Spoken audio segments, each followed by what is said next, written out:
ഇന്ന് രാവിലെ എഴുന്നേറ്റപ്പോൾ തന്നെ നല്ല രീതിയിലൊരു മഴയുണ്ടായിരുന്നു. പക്ഷെ നല്ലൊരു കാലാവസ്ഥയായിരുന്നു. അപ്പോൾ നമ്മൾ വേഗം കുട്ടാപ്പനെ ഉറക്കത്തിൽ നിന്ന് വിളിക്കാനായിട്ട് പോയി. കാരണം ഇനി നേരം വൈകിയ അവൻ്റെ റുട്ടീൻ കാര്യങ്ങളും നേരം വേഗം, ഡേ കെയറിലേക്ക് പോകാനും നേരം വേഗം. അങ്ങനെ ഒരു വിധം നമ്മൾ സെറ്റാക്കി സോഫയമ കൊണ്ടിരുത്തിയേക്കാണ് ചായ കുടിക്കാൻ.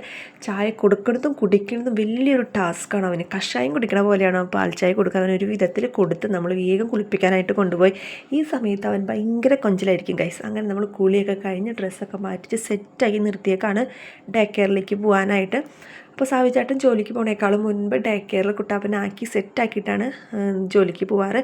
ഇവർ പോയതിന് ശേഷം ഞാനും പിന്നെ ഡ്രസ്സ് മാറി എൻ്റെ കാര്യങ്ങളൊക്കെ ചെയ്ത് ഞാനും വേഗം ക്ലിനിക്കിലേക്ക് ഇറങ്ങും. കുട്ടാപ്പന് ഇഷ്ടമാണ് ഡേ കെയറിലേക്ക് അവിടെ കളിക്കാൻ കുറേ ചേട്ടന്മാരും ചേച്ചിമാരും അനിയന്മാരും അനിയത്തിമാരും എല്ലാവരും ഉണ്ടാവും.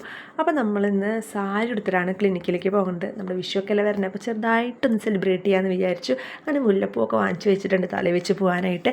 7 വർഷത്തിന് ശേഷമാണ് ഞാൻ ഈ സാരി എടുക്കുന്നത്. അപ്പോൾ ഇതാണ് എൻ്റെ ഒരു സിമ്പിൾ ഔട്ട്ഫിറ്റ് എന്ന് പറയുന്നത്. കല്യാണത്തിന് വാങ്ങിച്ച സാരിയാണ്, പിന്നെ ഇപ്പോഴാണ് എടുക്കുന്നത്. അപ്പോൾ നമ്മൾ ചെറിയൊരു കണി ക്ലിനിക്കിൽ സെറ്റ് ചെയ്യാൻ വേണ്ടിയിട്ട് പൂക്കളൊക്കെ സംഘടിപ്പിച്ച് വെച്ചിട്ടുണ്ടായിരുന്നു. അങ്ങനെ ചെറിയൊരു രീതിയിൽ നമ്മളെ കൊണ്ട് പറ്റാവുന്ന രീതിയിൽ ചെറിയ ഒരു അറേഞ്ച്മെൻറ്റ്സൊക്കെ നമ്മളവിടെ ചെയ്തു. ഒരു സന്തോഷം വേണ്ടിയിട്ട്. ഞാൻ പറഞ്ഞല്ലോ ഫസ്റ്റ് ടൈമാണ് ഞാൻ വിഷു ഇതുപോലെ സെലിബ്രേറ്റ് ചെയ്യുന്നത്.